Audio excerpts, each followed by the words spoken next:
వాడెందుకు నాకు వ్యతిరేక అవుతాడు? అవుతాడు బాబు. వాడిలో యేసు ఉన్నాడు, యేసు రక్తం ఉంది, పరిశుద్ధాత్మ ఉన్నాడు, దేవుని వాక్యం ఉంది. అయినా వాడిని సైతాను వాడుకోగలుగుతాడు. ఈ స్టేట్మెంట్ మళ్ళీ చేస్తున్నా. ఒక వ్యక్తిలో పరిశుద్ధాత్మ దేవుడు ఉన్నాడు, యేసు రక్తం ప్రవహిస్తోంది, దేవుని వాక్యం బాగా తెలుసు,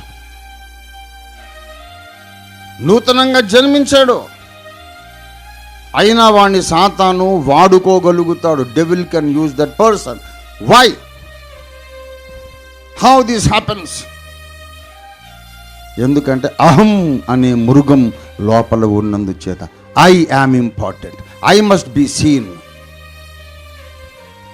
నేను కనబడాలి, అందరికీ తెలియాలి అనే ఆ డిజైర్ అంతకన్నా పెద్ద దెయ్యం ఇంకోటి లేదు.